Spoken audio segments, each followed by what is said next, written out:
Só para avisar vocês que eu estou começando a gravar esse curso, porque a ideia é que vocês, né, tenham acesso a ele depois também. Então, além de ser, né, uma live, ela vai ficar gravada, então em outros momentos vocês podem reacessar. E também tem outras participantes que né, se inscreveram para o curso, mas não podem nesse horário, então elas vão assistir em outro horário.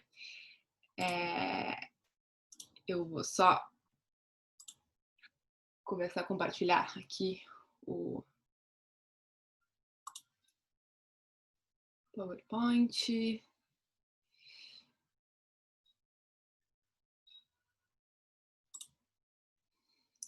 Vocês enxergam? Tudo certo? Sim? Então, bom, então muito bem-vindas ao curso. Fico muito feliz com a participação de vocês. Eu acho que nós nos conhecemos ali do curso de extensão, né, da URGS, de Feminismos e Relações Internacionais.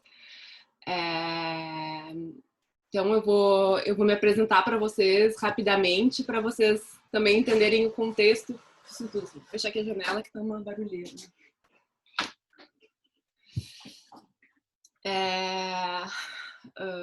Bom, nós assim já nos conhecemos ali no curso da URGS, né?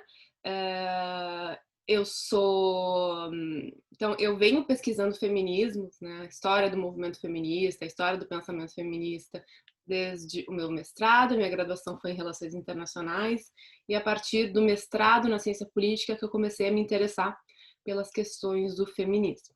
Até porque durante a graduação de Relações Internacionais, na época que eu fiz o curso, não era um tema assim muito enfim, que merecesse muita, né, atenção.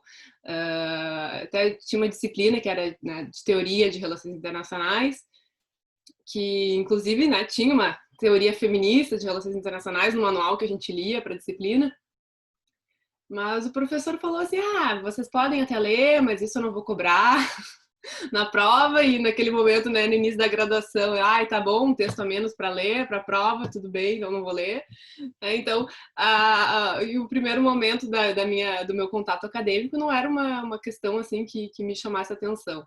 Né? E foi no mestrado que eu comecei a despertar para essas questões. O meu mestrado foi sobre a lei da proibição do uso da burca na França, né, uma lei de 2011, e eu comecei a analisar qual era a motivação, né, dessa lei a partir de abordagens feministas.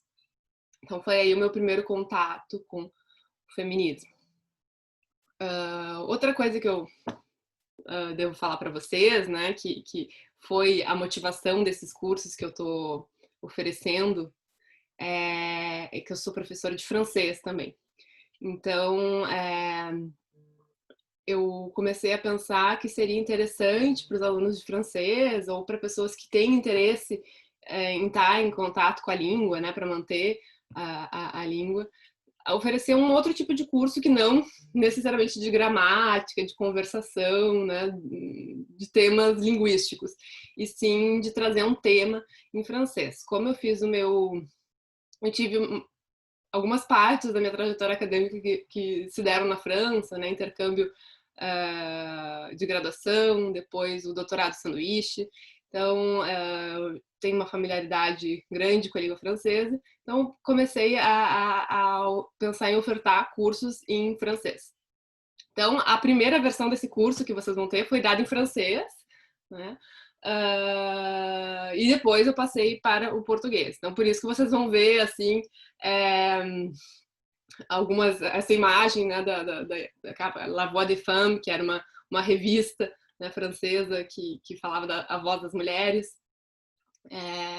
E por conta da minha tese de doutorado, né, que parte dela foi escrita na França,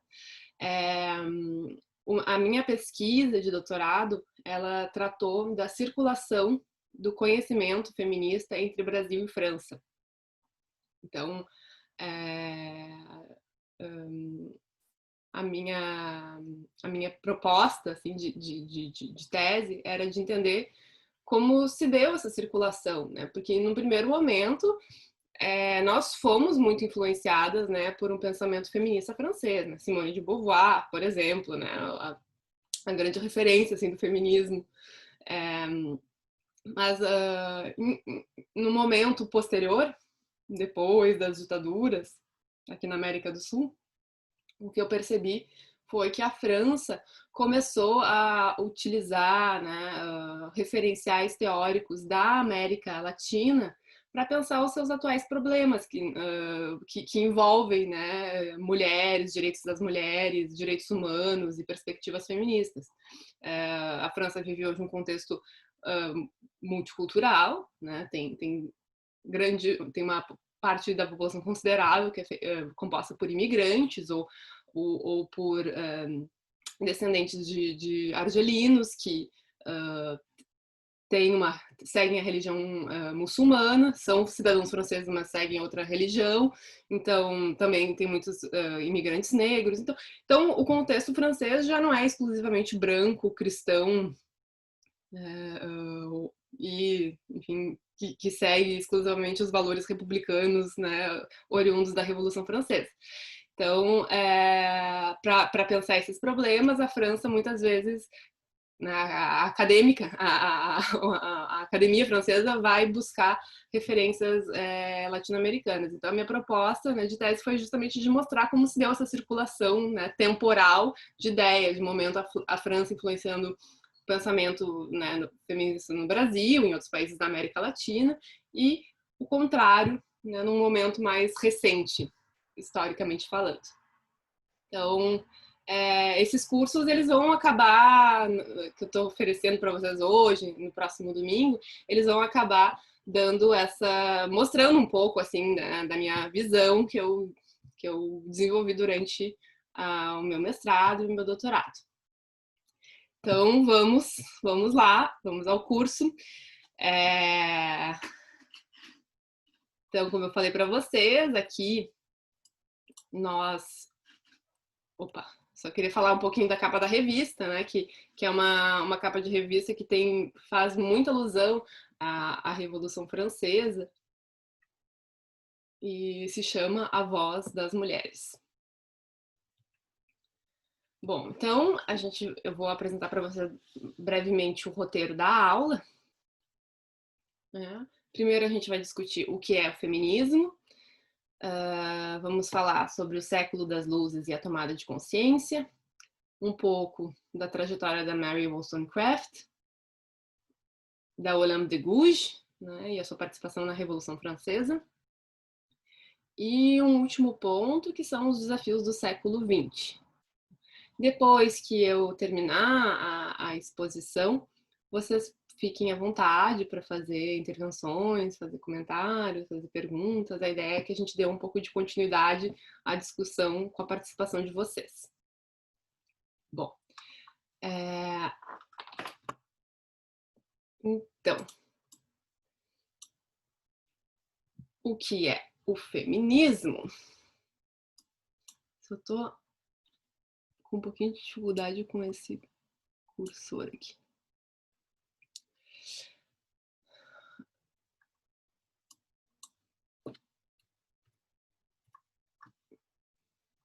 Agora apareceu. Bom, a gente pode começar, né, porque essa é uma questão, né, que surge de volta e meia, mas o que é o feminismo? A sugestão é da gente começar pensando numa definição. É difícil definir o feminismo, porque o feminismo ele vai fazer referência a uma série de movimentos muito variados, né? A ideia de feminismo pode ser muito variada. Entre vocês mesmos, se eu perguntar para cada uma de vocês, vocês vão trazer, né, visões diferentes do que vocês entendem por feminismo. Então, a gente tem que ter a ideia de que, enfim, o feminismo ele é composto por uma série de movimentos e que nem sempre os movimentos eles vão, né, convergir em termos de compreensão do que é o feminismo. mas é algo que a gente pode, né, o que a gente pode associar a uma ideia, uma grande ideia do feminismo, é de que parte de uma tomada de consciência de que existe uma causa das mulheres.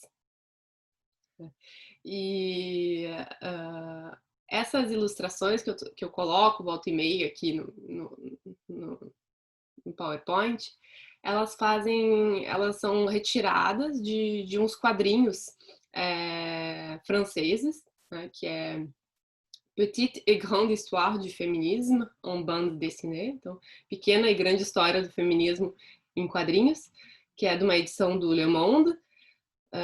Ainda não tem em português, infelizmente. E daí eu coloquei aqui algumas imagens, eu mesmo fiz a tradução, tá? Então é difícil de fazer dentro dos quadrinhos, enfim, eu não tenho um editor assim de texto e de imagem muito adequado, e não sou especialista nisso, tá?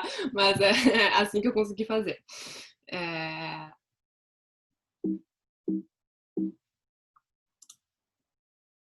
Então, aqui à esquerda, a gente vai ver uma série de definições de feminismo, de correntes feministas, dentre as quais vocês já devem ter ouvido falar, né? Então, o feminismo materialista, o feminismo de Estado, o feminismo da igualdade, o feminismo islâmico, o feminismo liberal, o feminismo universalista, né? O feminismo diferencialista, o feminismo radical, né? A causa LGBTQ, o movimento de mulheres negras, né? Muitas vezes as mulheres negras vão dizer que não querem se associar ao feminismo porque o feminismo não olhou para elas por muito tempo, né?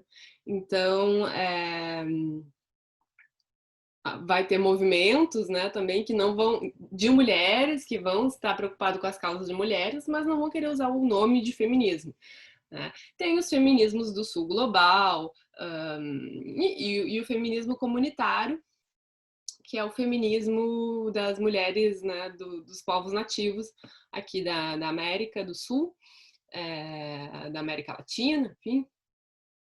E ele também vai ser um feminismo que a gente vai começar a olhar mais para ele, né? Que ele tem uma vertente de pensar a harmonia das pessoas com o meio ambiente, vai ter uma preocupação forte com a ecologia, né? Então, o feminismo materialista ele está muito vinculado a um feminismo, a uma ideologia marxista, né? Enfim, então tem uma série de correntes feministas, né? E o feminismo materialista vai se opor, né, radicalmente ao feminismo liberal, por exemplo. Né? E, inclusive, vão dizer que o feminismo liberal não é um feminismo, porque está reproduzindo uma lógica capitalista baseada numa meritocracia, olhando para o indivíduo, e que o feminismo não deveria olhar para o indivíduo, e sim para o todo. Enfim, então tem muitas correntes e tem muitas divergências entre os feminismos. Vocês que assistiram a aula da Gabriela Greco, né, na semana passada, ela falou um pouco sobre, né, todas essas vertentes, né, e de como uma vai questionando a outra, vai contradizendo, né? Então, a evolução do pensamento feminista, né, ela vai ser marcada por essas divergências, né, bastante fortes dentro de um movimento maior chamado de feminista. Então, e por isso, né, que o nome dessa aula é História dos Feminismos, né? De evidenciar uma preocupação e mostrar que existe uma diversidade muito grande e às vezes, né, que entra em choque, assim, que não necessariamente vai convergir. Então, apesar, né, de todas essas vertentes muito díspares, né, e que podem trazer visões muito distintas entre si, há uma constatação comum, sobre essa causa das mulheres, né? De que, então, existe uma desvalorização social, política, econômica e simbólica das mulheres por todo o mundo. Mas aí, para lutar contra, né, essa desvalorização, vão surgir diferentes meios, né, diferentes alternativas, diferentes soluções, e a partir dessas diferentes soluções, alternativas, é que vão surgir as divergências entre todas essas correntes. Então, aqui, uma das grandes divergências, né, dentro do feminismo é sobre a prostituição e a pornografia. Existem correntes mais vinculadas ao pensamento marxista, né, a McKinnon, né, que é uma autora americana que vai falar muito sobre a prostituição e sobre a pornografia. Ela tem uma posição muito contrária, né, à prostituição e à pornografia. Ela entende que são duas atividades, né, de opressão da mulher, de ter a Carol Pateman, né, autora do Contrato Sexual, ela também vai falar que a prostituição é um contrato onde o homem tem acesso ao corpo da mulher, né, um contrato que não é justo. Né?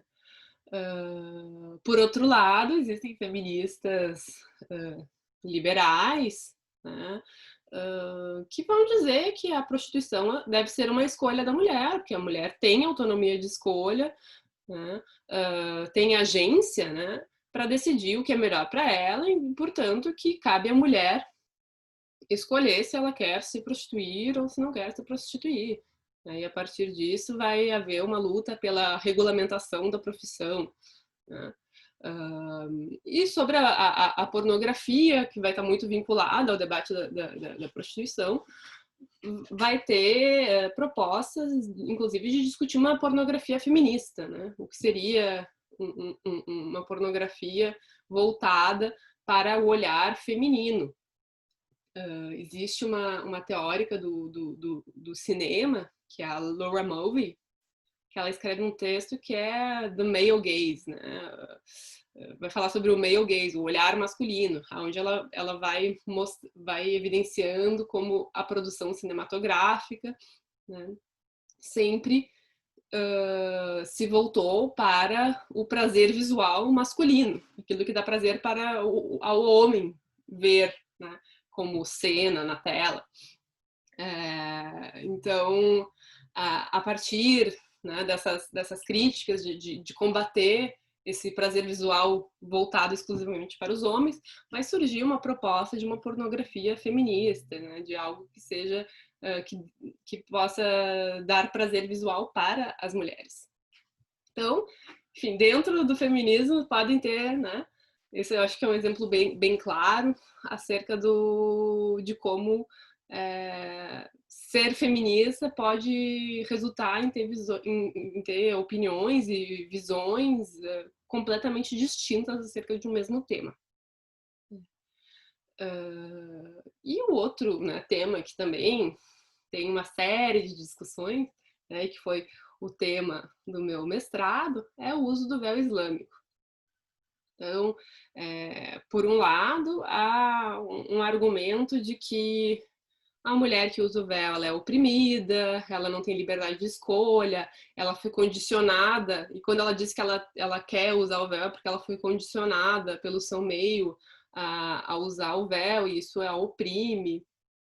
Né?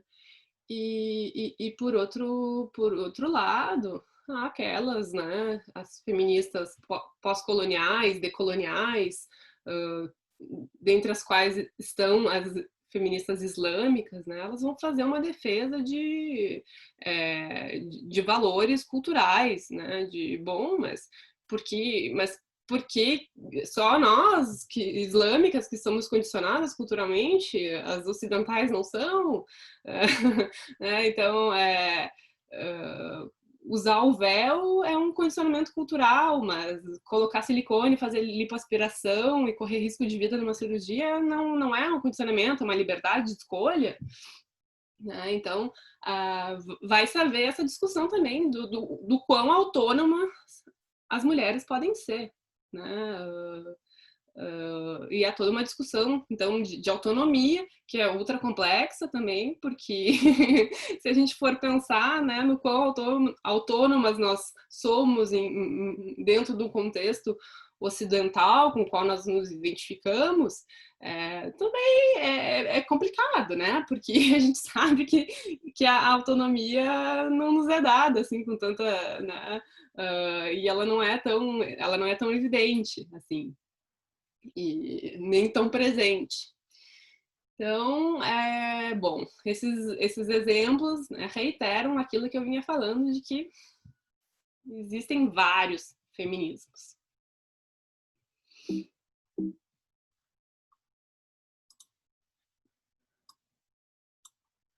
Bom,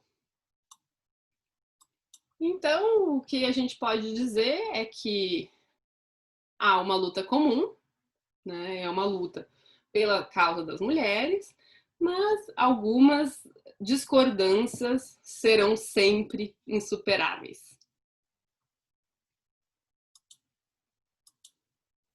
E aí, o que a gente pode fazer com tudo isso? O que a gente pode fazer é prestar atenção, ouvir as mulheres, né? Porque o feminismo diz que com frequência a sociedade não ouve as mulheres, não ouve as suas reivindicações.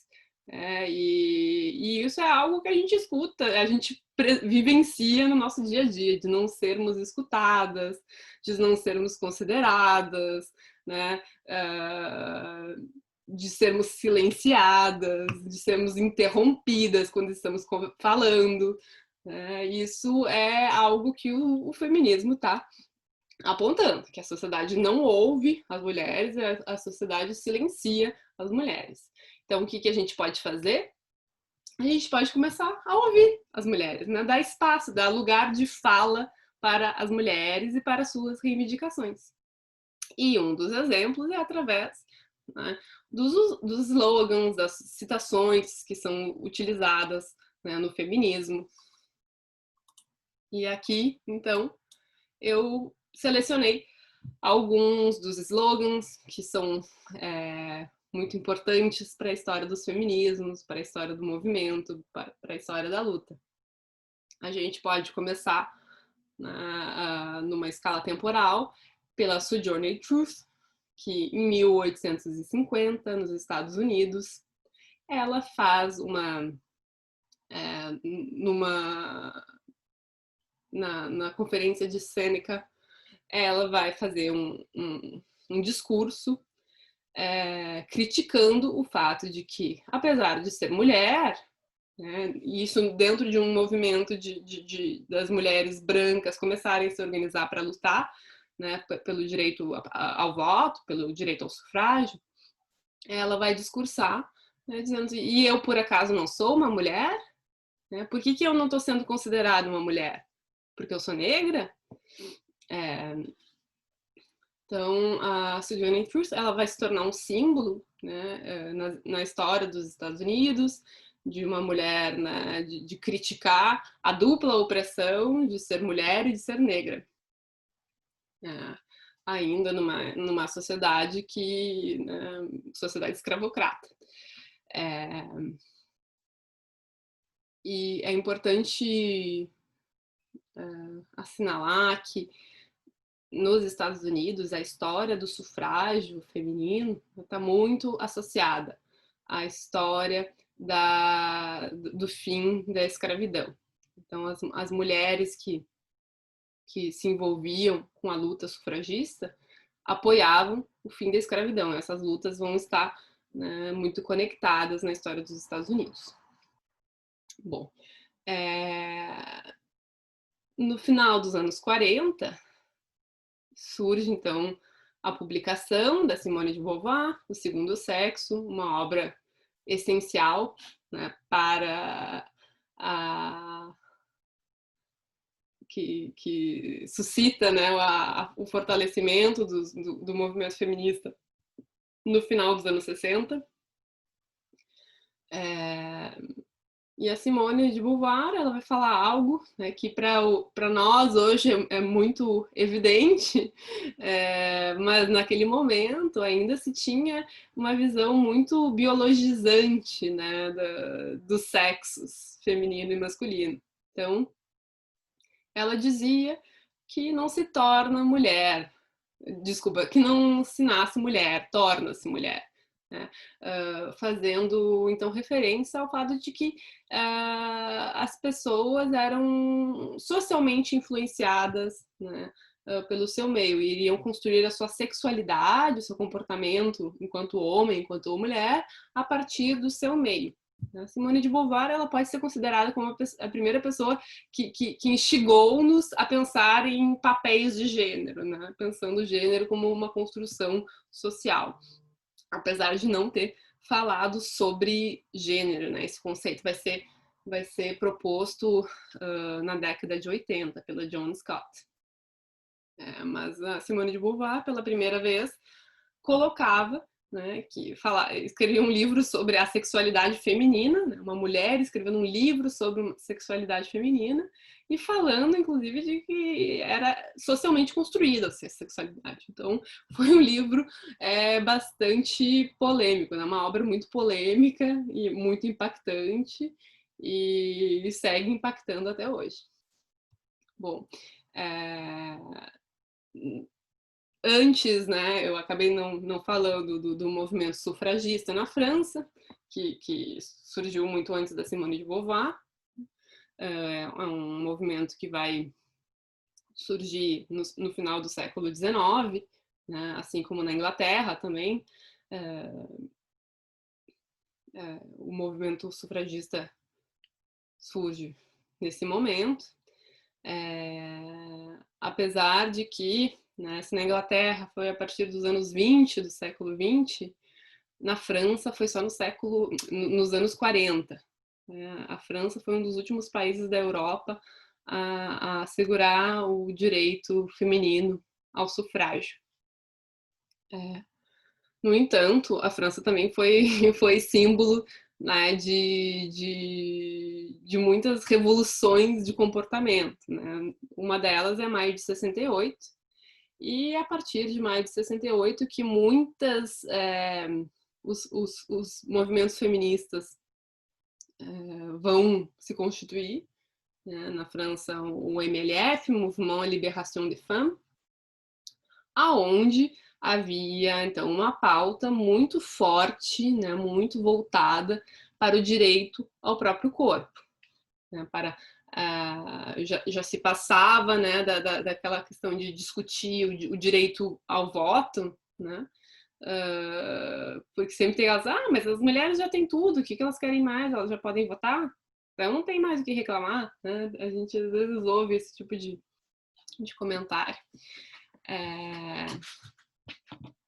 Então, elas dizem que não. Na verdade, tinha muitas pautas a serem discutidas, né? A questão do corpo, a questão da violência, né, sexual, a questão da contracepção, né, do direito de poder não engravidar, de fazer uso de métodos contraceptivos, e também do direito de poder interromper uma gravidez caso esta fosse indesejada, caso essa fosse, né, oriunda de uma violência sexual.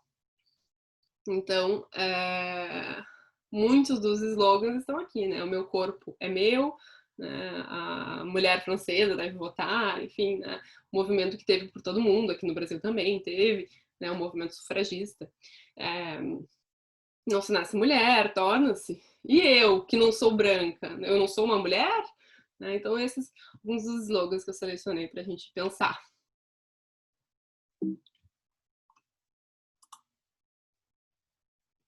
Bom, temos aqui a origem, discutir a origem do termo feminismo. Bom, aqui à esquerda tem uma imagem das sufragetes, que era um termo pejorativo que se usava, né, para as mulheres que reivindicavam o direito ao voto. O termo correto seria sufragista, né? Sufragete, o et, né, o sufixo et, é um sufixo diminutivo. Então, o que deixa implícito algo que seja menor, né, que não tenha uma importância tão grande, né, sufragettes, né, sufragistinhas. Então, esse era o termo. E vejam, né, como as sufragistas são desenhadas, né, caricaturadas, assim como ranzinzas, né, brabas, né, não eram mulheres bonitas, então é um pouco o que a gente... esse senso comum acerca do que é ser feminista hoje em dia também, né? Bom, então feminismo e feminista são termos que são hoje utilizados, né, no mundo inteiro para descrever ideias que preconizam a emancipação das mulheres, né? Os movimentos também, esses termos descrevem os movimentos e os indivíduos, né, que a eles aderem. E o termo, então, as origens desse termo, elas vão se encontrar ainda no século XIX nos discursos, né, políticos franceses. Bom, as origens dessa palavra, desse termo feminista, permanecem obscuras. Existe uma disputa de quem teria utilizado primeiro esse termo. Por um lado, há pesquisadores que dizem que foi o Charles Fourier, né, que é o pai do socialismo, e nessa obra Les Quatre Mouvements, né? E por outro, porque ele era um pensador, né, que ele estava preocupado com as mulheres também. Então ele falava na causa das mulheres. E por outro lado, tem algumas pesquisas que indicam que seria Hubertine Auclair, né? Que teria sido a primeira mulher, né, francesa a aderir ao movimento sufragista. E teria sido ela que usou esse termo, feminismo. O fato é que a partir do finalzinho do século XIX, né, em 1892, que os termos feminismo e feminista vão começar a ser usados com maior frequência no francês. E existe uma documentação, né, a partir, né, de 1892, vai começar a circular em jornais, né, tanto na França quanto em outros países francófonos vizinhos, como a Bélgica, como a Suíça.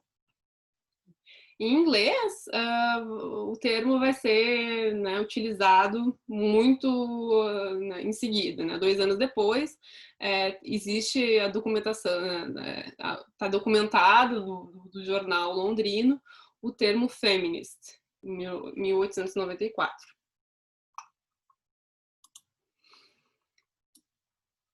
Bom, mas aí eu achei que seria legal falar um pouco sobre a Hubertine Auclair, né? Pensando que é uma mulher nascida no século XIX, que militou durante o século XIX pelo direito das mulheres. Ela foi uma pioneira, né? A primeira ativista da causa das mulheres, e é conhecida como a suffragette francesa. Então, ela foi uma fervorosa, né, partidária da feminização dos nomes das profissões, dos ofícios, né? Pensando, né, que o uso sistemático dos diferentes termos, masculino e feminino, constituiria um meio eficaz de promover a igualdade, né, entre homens e mulheres em todas as esferas da sociedade. Então, quando a gente pensa, né, aqui foi uma luta para chamar a presidenta Dilma de presidenta e não de presidente, e como ainda há uma resistência grande, né, principalmente dos seus opositores políticos, né, que estão numa outra no outro oposto do espectro político, que insistem em chamar de presidente, isso fica muito claro, né, de como ainda uma inaceitação de que mulheres podem ocupar determinadas posições, determinados espaços de poder. Bom, mas a Albertine Auclair, ela também foi autora, ademais de ativista, né, da causa das mulheres, pelos direitos políticos das mulheres, ela também escreveu uma série de obras, né, dentre as quais eu achei legal selecionar essa aqui, que é As Mulheres Árabes na Argélia. Considerando que aqui a Argélia ela era um domínio francês, a época que ela publicou, né, essa obra. Então, aqui os itens, né, os temas que ela tratava ali, a poligamia, o custo do adultério,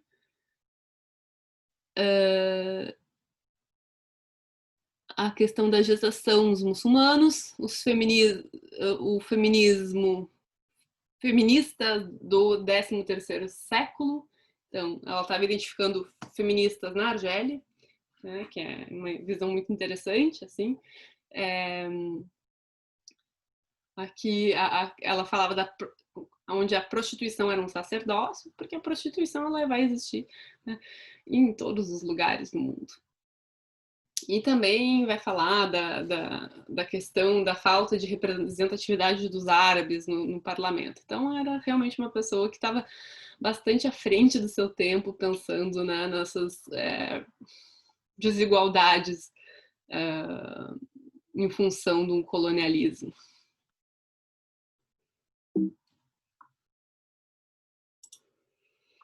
Bom, mas voltando então um pouco para a história da Europa, onde vai surgir com mais força, né, o movimento feminista, tal como a gente estuda, né, a organização em termos né, do direito, a luta pelo direito ao sufrágio, houve, né, então, no contexto europeu, um momento, né, que foi muito propício para as novas ideias, né, que foi o século das luzes, o século XVIII, o período iluminista. Então, na Europa, quando, né, se fundamenta a ideia de iluminação, né, então, metáfora associada às luzes, né, lumière, le siècle des lumières, em francês. Então, o iluminismo ele propõe uma definição, né, das luzes da razão. Então, por isso que a gente vai chamar, né, o século iluminista, o pensamento iluminista, aquele que vai fazer uso, né, da razão para organizar a sociedade. Né? Então, foi um período que, teoricamente, começou a reivindicar, a questionar o porquê de determinadas organizações sociais, o porquê da monarquia, o porquê de grande parte da população não ter acesso a nada, e uma monarquia concentrar toda a riqueza, enfim. Né? Foi nesse momento que começou a se pensar nessas questões de organização, né, e estruturação da sociedade. Nesse momento que surge Mary Wollstonecraft, nascida em meados do século XVIII, e ela defendia, então, que as mulheres deveriam ser tratadas como seres racionais. Né? Nada, assim, muito difícil, né? Não deveria ser, pelo menos. Né? Mas até esse momento as mulheres não eram tratadas como seres racionais. Mulheres eram tratadas como seres inferiores, que não tinham a mesma capacidade, né, de raciocínio do que o sexo masculino. Esse era o entendimento dominante. Né? Inclusive, quando a gente vai dar uma olhada na obra do Rousseau, né, que é um autor muito caro para o pensamento, né, político de pensar, né, a natureza do homem e pensar na vontade geral, mas o próprio Rousseau, ele achava que as mulheres não precisavam ter educação, era algo que era para os homens, né, porque as mulheres, enfim, não teriam as mesmas capacidades, né, cognitivas que seus pares masculinos. Então, a reivindicação da Mary Wollstonecraft era, não, eu acho que as mulheres têm que ser tratadas como seres racionais, né? A gente pensa também, a gente raciocina, não tem nada de errado conosco. E a partir, né, dessa defesa dela, ela publicou o livro, né, A Vindication of the Rights of Woman, a Reivindicação dos Direitos da Mulher, em 1782. Alguns anos antes, né, da Revolução Francesa. E a Mary Wollstonecraft, ela teve uma morte muito precoce, né? Foi no parto da sua filha, né, por uma falta completa de higienização. Naquela época não se lavava nem as mãos, né, para fazer um parto. Então ela teve uma infecção no pós-parto e acabou morrendo. Ela é a mãe da Mary Shelley, que é a autora do Frankenstein.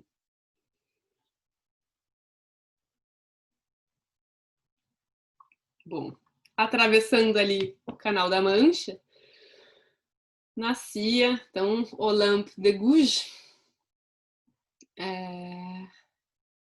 Olympe de Gouges, ela é uma mulher originária de Montauban, que é o sul da França, e ela era filha natural, né, de um escritor aristocrata provincial, mas quando se fala em filha natural, quer dizer também que ela não necessariamente foi reconhecida. Então, ela era considerada uma bastarda, né, porque foi uma filha fora do casamento oficial do seu pai. Seu pai não era casado com a sua mãe.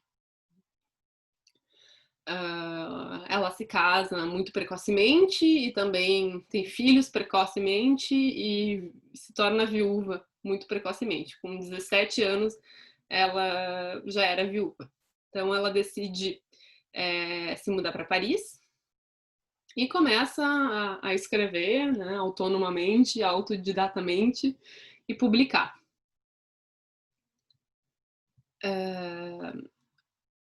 A grande contribuição da Olympe de Gouges é o texto dela chamado Déclaration des droits de la femme et de la citoyenne. Então, em 1791, ela vai publicar essa Declaração dos Direitos da Mulher e da Cidadã. E de forma muito irônica, ela vai evidenciar, né, o abismo entre a pretensão universal da declaração e a realidade de exclusão das mulheres, né? Porque o nome oficial da declaração é a Declaração dos Direitos do Homem e do Cidadão. E a gente tende a achar que, claro, né, sempre se refere ao masculino, mas seria universal, então o feminino estaria contemplado, mas não estava, né? Então, cidadãos eram considerados homens com mais de 23 anos, ou 21 anos. E ela, como já era uma escritora que discutia uma série de questões emancipatórias, decidiu então fazer essa sátira, né, da declaração, né, e existe essa declaração, ela tá, dá para acessar ela, assim, já tem traduzida, inclusive. Depois eu posso passar para vocês um nome de um livro que traz alguns dos artigos dessa declaração. Era, enfim, é muito interessante a visão dela, né? Então, claro que ela ficou muito conhecida, né, por essa declaração. No entanto, ela tinha uma outra parte da obra dela. Ela tinha uma obra muito prolífica, muito heterogênea, né? Então tinha romance autobiográfico, tinha dezenas de peças de teatro. Ela tratava, né, da abolição do comércio de escravos. escrevia panfletos, né, da abolição do comércio de escravos, da igualdade de sexos, de projetos de reforma fiscal na França, né, pré-revolucionária, da questão das colônias francesas, do divórcio, enfim, ela estava tratando de temas assim muito progressistas para a época, mesmo estando num contexto revolucionário, ela era revolucionária demais para a revolução. Né? Ela se torna muito famosa também pela peça que ela escreveu alguns anos antes da Revolução, uma peça anti-escravagista, né? Zamore e Mirza, ou Feliz Naufrágio.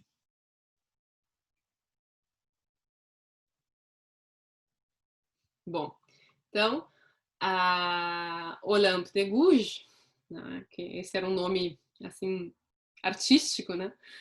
Nome de pluma, como se fala em francês, para autores, né, que criam um nome artístico, literário. Nasceu Marie Gouze, e ela vai se tornar a segunda mulher a ser guilhotinada na Revolução Francesa, né, sendo precedida apenas e não menos que Maria Antonieta, né, o símbolo máximo, né, do absolutismo francês. Então, é bastante simbólico, né, que ela tenha sido a segunda mulher a ser guilhotinada, né? A Olympe de Gouges, ela tinha o pensamento progressista, ela estava combatendo, né, o pensamento absolutista, monárquico, escravagista, colonialista, né? Ela era uma revolucionária, né? Ela era o contrário da Maria Antonieta, mas o seu engajamento público, né, a sua posição de manifestar a sua opinião enquanto mulher, não foi tolerada pelos revolucionários. E ela era considerada uma anti-robespierrista. O Robespierre é um dos líderes da Revolução Francesa e está associado à fase do terror, né, que mandava guilhotinar todo mundo. Enfim, ela tinha um engajamento político federalista, não concordava com a política do Robespierre e, por isso, acabou sendo guilhotinada.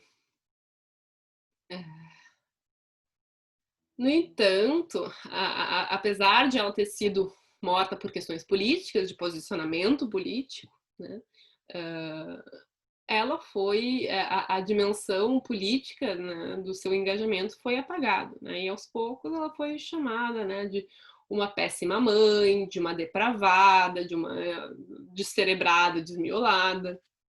Acontece que ela, quando ela foi para Paris, ela tinha amantes e ela não queria se casar com os amantes, então ela tinha uma reputação de cortesã, né, de prostituta, por conta de recusar a se casar com os seus amantes.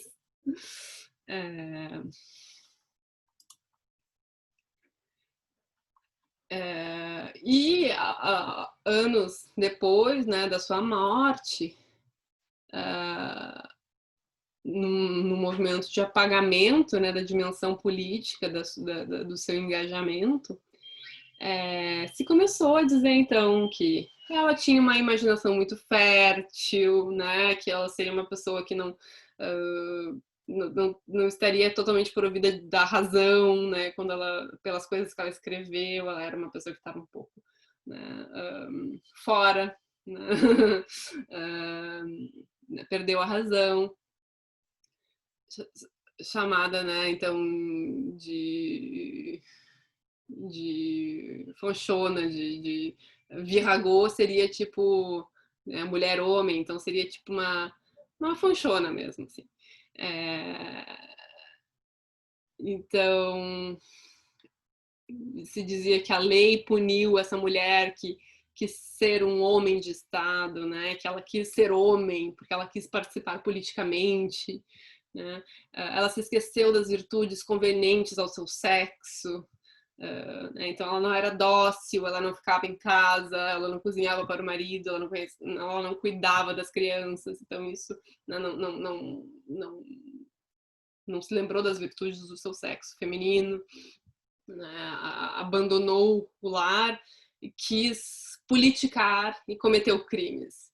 né? Então, e eu acho legal essa ilustração, assim, né, de parece, assim, um monstro, né, uma mulher monstro, porque, enfim, ela tinha suas opiniões políticas, tinha suas opiniões de vida, e então ela é julgada por causa disso. E aqui, em seguida, eu acho muito interessante, assim, essa, essas imagens.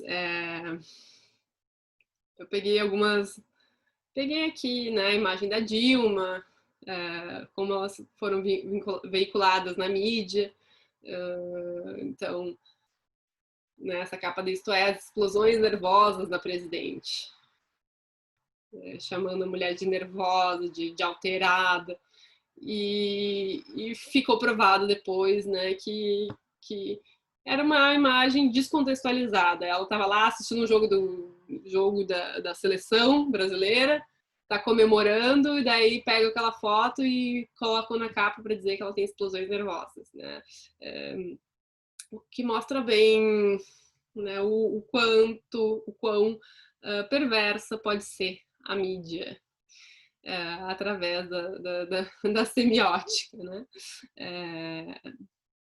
Bom, e acima também tem a questão da Hillary Clinton, de que começaram a questionar a sexualidade da candidata, né? Assim como questionaram a da Dilma, né, várias vezes. E, enfim, a questão é que, independente da sexualidade da pessoa, por que isso vem à tona num debate político? Né? Porque tem que se falar disso. A gente nunca fala da sexualidade de nenhum político homem, por mais gay que a gente possa, né, que todos os boatos que correm sobre o fulaninho é gay, mas isso não chega a fazer parte, né, de uma mediatização. Por que das mulheres? Por que sempre dizer que porque é lésbica, o alegado lesbianismo, né? Ou a explosão nervosa. E, bom, aqui tem uma charge, né, francesa, que daí uma mulher respondendo ao repórter um sentimento de insegurança, fora o assédio, os insultos, as ameaças, as agressões, não vejo, não vejo. Né? Num contexto em que se discute muito assim a insegurança por conta do terrorismo na França, né? Então tem uma mulher ali sendo entrevistada e ela vai falar sobre a perspectiva feminina de insegurança, né? Que não se trata apenas de terrorismo, né? Claro que pode ser afetada pelo terrorismo, mas a ameaça muito mais potente é do assédio, né? Da violência sexual, do insulto, das ameaças, das agressões, etc.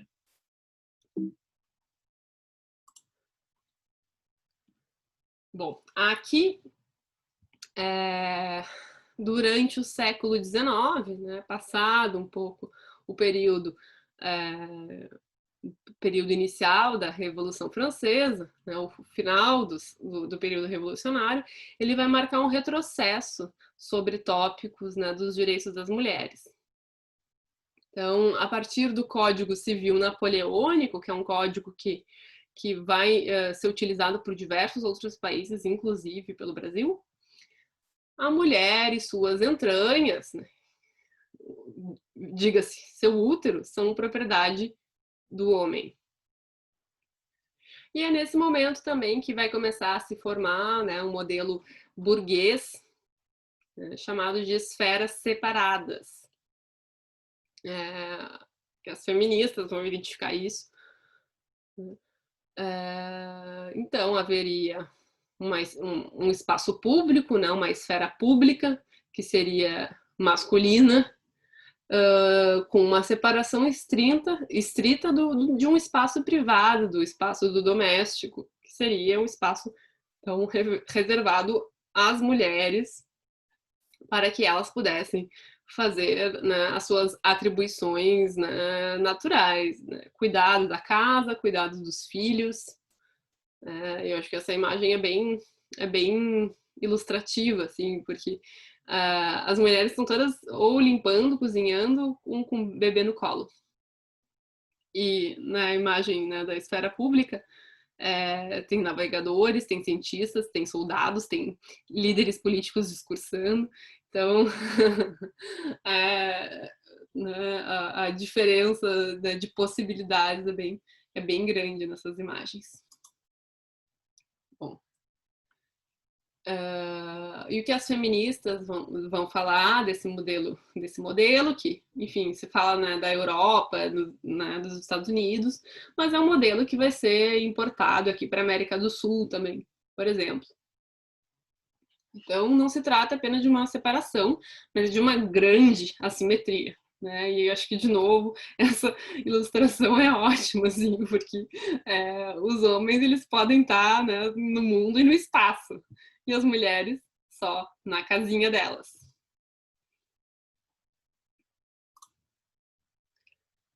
Bom, então, nos encaminhando aqui para os desafios do século XX, né, no início do século XX, o que imperava, então, era essa questão, né, a reivindicação pelo direito ao voto, ao sufrágio, de participar minimamente dessa esfera pública, né, de poder escolher os líderes políticos, né, de ter um direito político. Então, esse primeiro desafio que as mulheres vão lutar, vão se organizar, é pela exclusão do espaço público, né? Porque elas vão dizer, não, a gente não quer ficar só em casa cuidando das crianças e não tendo outra escolha. Nós queremos poder participar do espaço público, nós queremos poder decidir também. Então, esse movimento inicia no século XIX, né, e também perdura até o início do século XX. E como eu falei para vocês no início, o sufrágio feminino na França ele vai ser conquistado apenas em 1944, né, e em 45, que tem as primeiras eleições municipais, é que as mulheres vão poder votar, ali no final da Segunda Guerra Mundial. Na Inglaterra, as mulheres passaram a poder votar no início do século, né, nos anos 20, né, que as mulheres começaram a votar, depois, findada a Primeira Guerra Mundial, foi uma negociação que teve, né,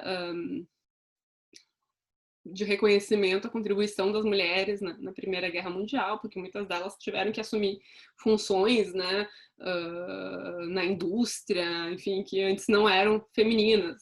E por conta dos homens irem para a guerra, elas acabaram tendo que assumir algumas funções. Então, foi uma maneira, né, de auferir a elas um reconhecimento pela sua participação, pela sua contribuição ao Estado, né, na Primeira Guerra Mundial, e assim conseguiram o seu direito político ao voto. Porém, com algumas, né, ressalvas, elas podiam votar com uma diferença de 10 anos dos homens, né? Então, o direito ao voto para as mulheres seria, sei lá, com, acho que quase 30 anos, para os homens com 21, se não me engano. Tem um filme muito interessante que vai mostrar um pouco dessa luta, né? Que é As Sufragistas, que é um filme de 2015, se não me engano. E claro, né, eu estou falando principalmente aqui da articulação, né, por direitos políticos, mas os direitos trabalhistas eles vão estar muito vinculados nessa luta.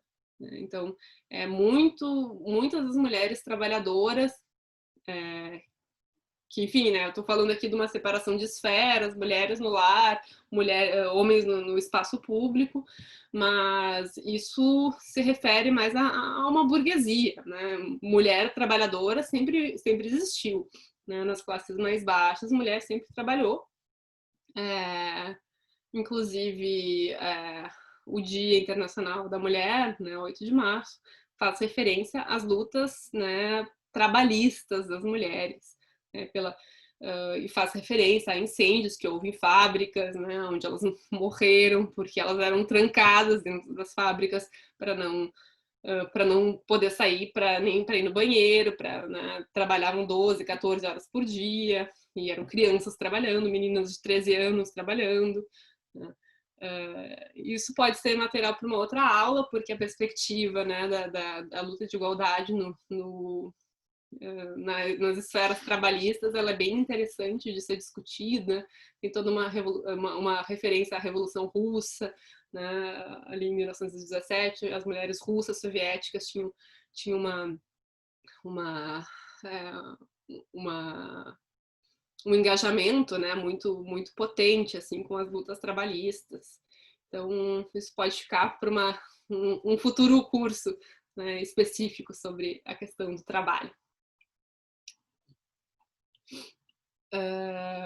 Voltando um pouco à França, aqui são algumas imagens, né, e fazem referências a alguns fatos históricos da França. Principalmente aqui o que eu quero falar é sobre a lei da interrupção voluntária da gravidez de 1974, aonde, né, a Gisèle Halimi, uma advogada que faleceu esse ano, aos 90 e tantos anos, vocês, inclusive, depois vocês podem acessar uma página de Instagram que eu tenho, que é a Voulez-vous, aonde eu posto algumas referências postei sobre ela, né, na semana da morte dela, falando um pouco sobre a trajetória dela. A Simone Veil, que foi ministra da Saúde, né, que autorizou, né, a passagem, a aprovação dessa lei. E por fim, aqui embaixo, o MLF, né, o Mouvement Libération des Femmes, que é um movimento muito grande na França, com muitas vertentes internas, mas que tinha essa pauta comum. Falava, então, das mulheres vítimas de abortos clandestinos na França, né? Então, a Gisèle Halimi, ela pegou um caso de uma menina que tinha sido estuprada, né, por um conhecido, ameaçada e estuprada, e engravidou, e ela recorreu a uma clínica clandestina, voltou para casa, passou mal, e então foi ao hospital, e o médico, vendo que ela tinha feito uma tentativa de aborto clandestino, a denunciou para a polícia. Então, a partir dessa denúncia, que a adolescente se tornou uma criminosa por ter recorrido a um aborto clandestino, né? Ela travou uma luta política, né? Pegou aquele caso específico para travar uma luta política pela legalização, né, dessa lei no país. E teve o apoio da Simone Veil, ministra da Saúde à época. Bom, aqui eu mostro para vocês um pouquinho das feministas que tivemos aí do século XX aos dias de hoje. Então, aqui à esquerda, né, temos a brasileira Lélia Gonzalez, a Amanda Labarca, chilena, a americana Gayle Rubin, a Chimamanda, da Nigéria, né, a Chimamanda que está muito conhecida, né, tem publicado vários livros muito interessantes, a Fatou Sow, do Senegal, a Fátima Benissi, do Marrocos, a Assia Djebar, da Argélia, a Nawel Saadawi, do Egito, né? Eu acho muito interessante essas feministas aí da África do Norte, né, que elas trazem uma perspectiva muito bacana para pensar os feminismos. Bom, a Virginia Woolf, né, uma escritora que trazia uma série de ideias feministas, a italiana Goliarda Sapienza, a Malala, né, do Paquistão, a Gayatri Spivak, que é a autora do Pode o Subalterno Falar, né, um texto muito interessante.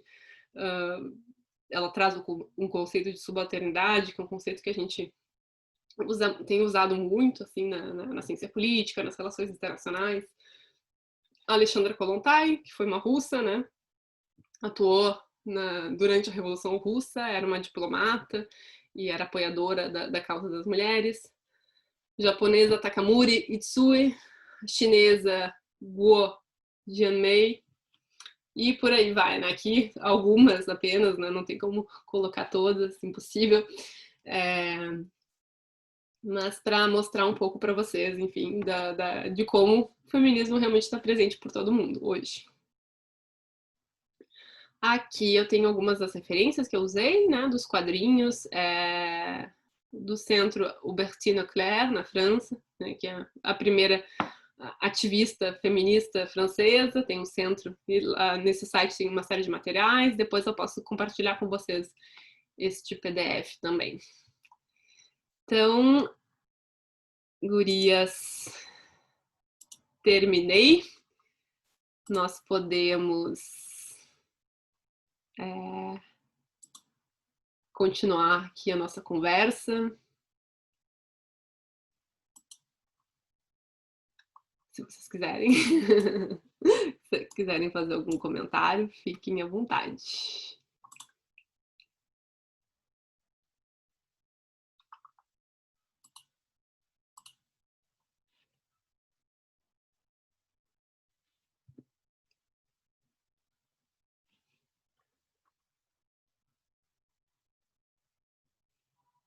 Alguma dúvida, alguma questão que vocês queiram fazer?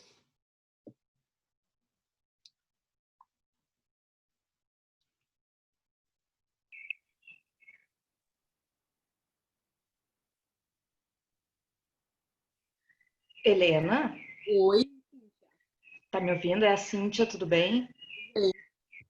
Não, enquanto tu falava aí, citava as feministas da época atual e antes, eu praticamente assim, eu entrei em contato com o feminismo tardiamente já, lendo a Elisabeth Badinter, a francesa. Uhum. Que ela escreve bastante sobre O maternidade, mito do ela amor tem materno. Uhum. isso. E tem um livro dela, não sei se tu conhece, chamado Emily, Emily. Uhum. É um livro muito interessante que ela fala das mulheres no século XVIII na França, né? Ela Uhum. pega duas biografias de duas mulheres, claro, mulheres privilegiadas, né? Uhum. Sim, da alta Ricas, classe. Uhum. mas que uma delas foi uma cientista, né? E física, inclusive escreveu livros e a gente nunca ouviu falar, né? E a outra, ela escreveu sobre educação das mulheres. Ela faz tipo ela faz uma contraposição às opiniões do Rousseau na época, né? Legal. É um livro maravilhoso, assim, sabe? E eu li, me apaixonei por ele, e daí a partir daí eu li outros livros dela também, né? Eu sei que ela é uma pessoa meio polêmica, né? A Badinter, ela é uma mulher muito rica, né? E eu não sei se ela foi casada com um político, eu não sei muito bem, mas eu sei que ela no movimento feminista tem restrições assim a ela. Mas esse livro eu acho fantástico assim, porque justamente pega todo esse ambiente do século XVIII e mulheres que acabaram esquecidas, apesar das contribuições que elas fizeram para áreas, no caso da física, essa áreas masculinas, né? Uhum. E é bem legal mesmo. Sim, a Badinter é muito interessante, né? Eu tenho, bom, o Mito do Amor Materno, que é a obra mais conhecida, eu imagino, dela, mas esse Emily, Emily, eu tinha esse livro, agora eu não sei por onde anda, porque agora que tu me falou dele que eu me lembrei que eu tinha esse livro. Mas, de fato, ela tem ela traz uma visão, ela é um pouco, assim, questionada no movimento feminista, né? Ela não é tão, enfim, por essa questão de ela ser rica, milionária, né? Ela é de umas famílias, ela pertence a uma das famílias mais ricas da França. É isso aí. E, enfim, daí tem essa. Acho que as materialistas, marxistas não gostam muito, enfim. Mas eu acho que ela traz discussões super interessantes também, né? Ela tem um livro que acho que é A Roda do Feminismo.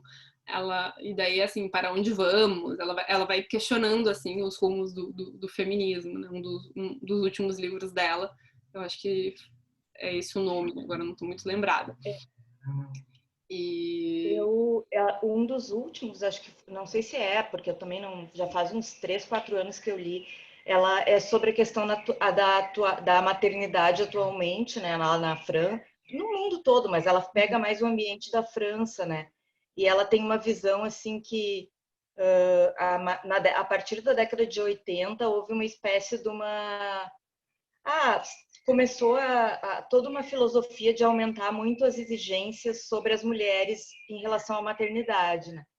Tipo, bom, a mãe tem que ser uma supermãe, fazer as refeições do filho mais naturais possíveis, levar na escola.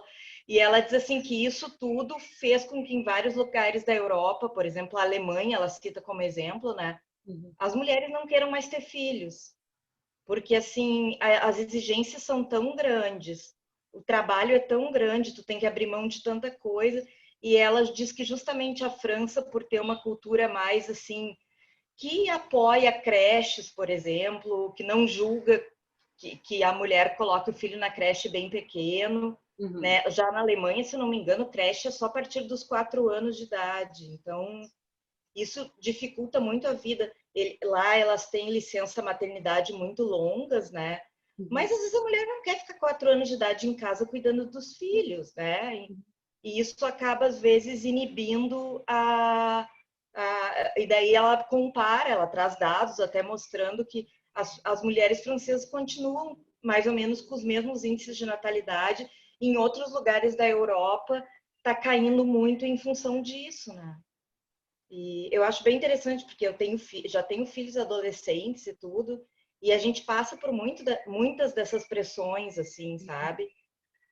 Tu tem que cuidar do teu filho, não pode deixar com outra pessoa, senão tu não é uma boa mãe. Se tu não amamenta por 2 anos inteiros, tu não é uma boa mãe. Se tu não isso, tu não é uma boa mãe. Se tu não... Então acaba. E as próprias mulheres cobram umas das outras isso, né?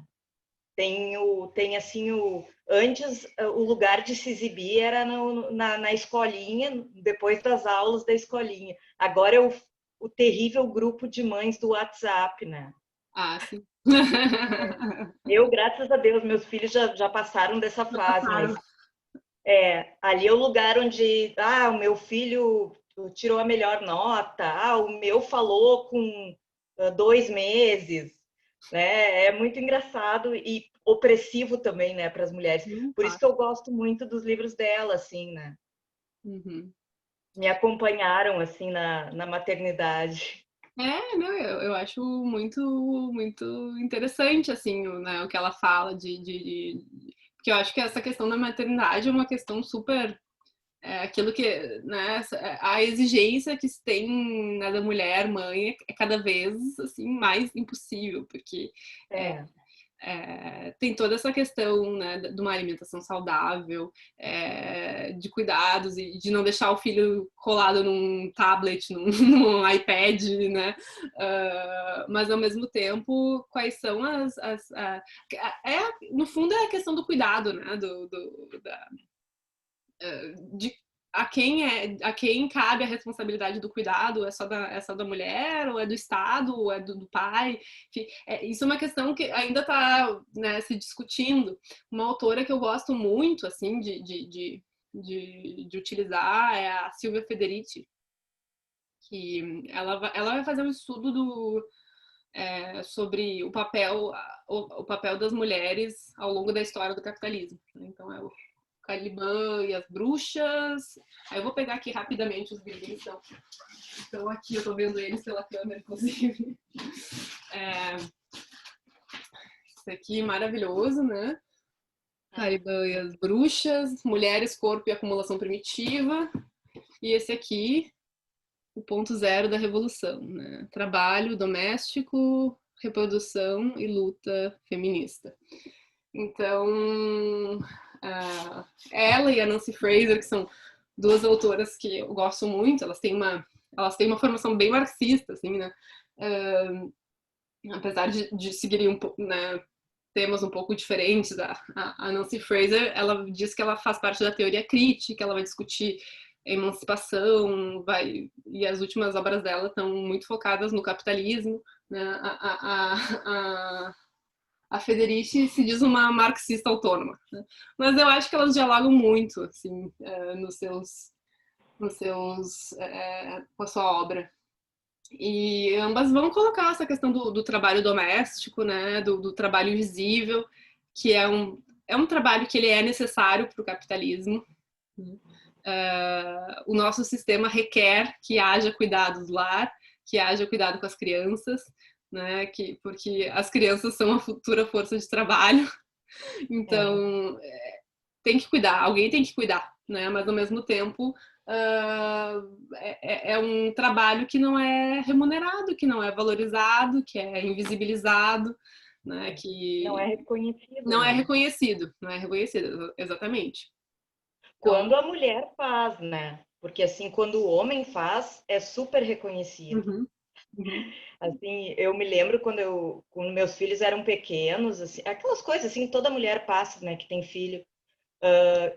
Se o meu ex-marido estava com ele, saía para levar na pracinha, ai, mas que pai maravilhoso, olha só, ele cuida, ele participa, não sei o quê. Daí, assim, todas as vezes que eu levava na pracinha, a gente nunca ganha elogio, né? Tu tá fazendo a tua obrigação, assim, né? E é bem assim mesmo, né? Eu sim, acho que essas questões, assim, são fundamentais, né? Porque não importa, claro, e também, claro, a mulher de periferia, a mulher negra, tudo isso é sempre pior, né? Porque além de não ter, de ser cobrada, ela às vezes não tem com quem deixar o filho, uhum. né? Ela às vezes não tem o homem vai embora e não paga pensão, né? Então é uma coisa que atinge todas, mas claro que vai atingir mais as menos favorecidas, né? Sim, claro, é. Sim, é as que mais se sacrificam, acabam se sacrificando por também não ter tanto acesso aos instrumentos legais, né, que lhe Sim, garantam, assim, os direitos, né, básicos enfim, é super complicado, né. Mas eu acho... obrigada pelas dicas de bibliografia Ah, e mas obrigada pela aula também. que bom que vocês gostaram. Eu acho, eu acho assim a Silvia Federici muito boa, muito interessante o que ela traz, assim, porque ela coloca assim, o corpo da mulher é o limite do capitalismo, é a fronteira do capitalismo, porque é o corpo que é a força de trabalho, né, que está ali, que é a força trabalhadora, mas também é ela que gera, né, a nova força de trabalho. Então, ela tem um Sim. duplo papel. Né? E eu acho muito interessante a perspectiva que ela tem do cuidado, assim, de que tem uma hora que ela fala no texto, assim, de que é incrível, né? Porque para tu cuidar de uma criança, tu tem que ter uma criatividade, assim, né? Passar uma tarde uma criança, tem que ter uma criatividade de inventar brincadeira e de inventar atividades que entretenham a criança, que ela, né, gaste essa energia, e, enfim, estimular, né, a criança, né, intelectualmente, né, emocionalmente, etc. Que não é do todo valorizada. Olha quanto que uma babá ganha, né? Pressupondo que esse trabalho vai ser remunerado, né, do cuidado, e olha o design, o criador de design de uma cadeira, né? Qual que é o trabalho mais criativo? Né? Tu ficar uma tarde inteira ali inventando brincadeira para pensar no desenvolvimento da criança, ou ir lá desenhar uma cadeira? Qual que é mais criativo? E quem é que ganha mais? Né? E quem é que é de fato valorizado pelo seu trabalho? Então, eu acho esse exemplo o máximo, assim, de pensar no design da cadeira. E, enfim, né? A Silvia Federici, daí, nesse segundo livro aqui, eu acho muito legal que ela vai ter toda uma crítica, assim, à Organização das Nações Unidas, né, da ONU, de como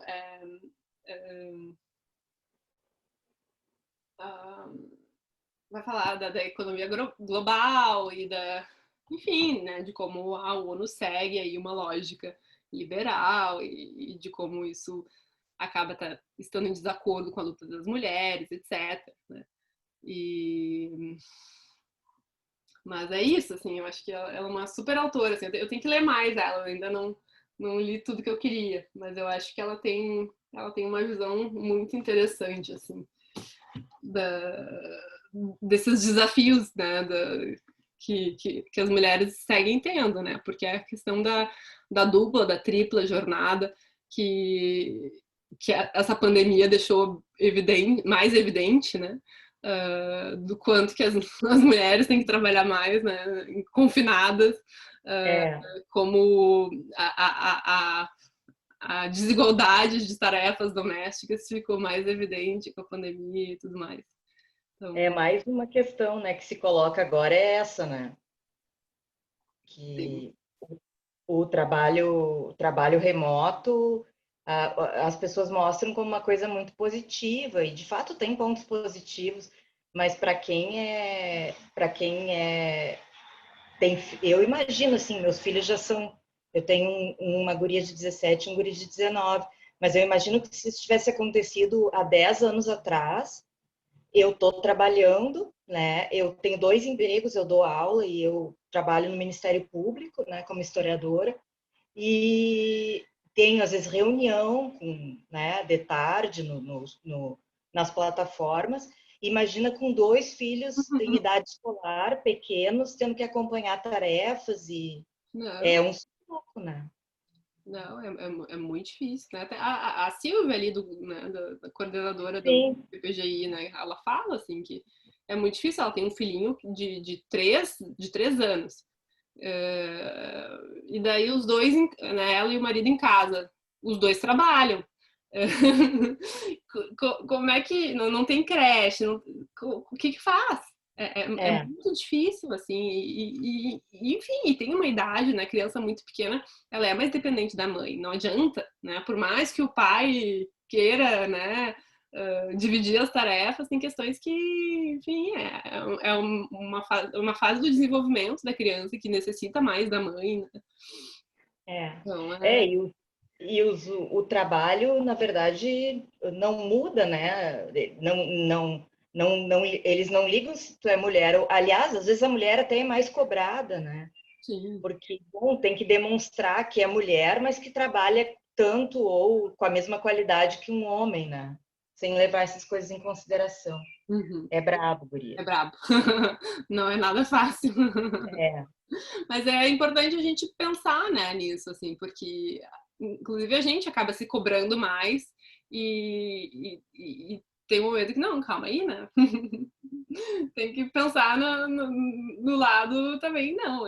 Eu tô me cobrando mais, mas assim, não faz sentido, porque eu não tenho como responder isso, né? Isso não me sim. cabe, né? Tem um limite. A gente tem que reconhecer os nossos limites também, né? Às vezes de estar sempre se cobrando e sempre se sentindo, né, menos por não corresponder aquilo, as expectativas, né, que são expectativas irreais, né, E as próprias mulheres se cobram e cobram das outras também, que é outra coisa, né? sim, claro, claro, claro. É que ser mulher não nos torna automaticamente feministas, É, né? lógico. E se interessar pelo feminismo não nos torna automaticamente assim uma pessoa completamente iluminada que já entende tudo. Isso Sim, faz parte de um processo pessoal, né? De reflexão sobre, né, o nosso comportamento, sobre o que a gente fala, o que a gente diz, o que a gente pensa, né? Que às vezes precisa ser mudada, assim, e que não é fácil, né? Porque daí é uma questão não, muito, não. assim, do subconsciente, de coisas que a gente reproduz, porque, né, a gente foi ensinado assim, né? Modos de convívio, de comportamento, de se relacionar, enfim, né? Que a gente, a gente reproduz, né? Machismos É um aprendizado, né? A gente tem que. e é uma constante é um constante esforço assim, né, de olhar para isso assim, porque a gente está dentro disso, né? A gente está dentro de uma sociedade que é patriarcal, que é machista, que é violenta, né, que é racista. Então, a gente a gente tem que fazer esse esforço de olhar para fora, mas não é simples, né? Isso é um processo, é um aprendizado contínuo.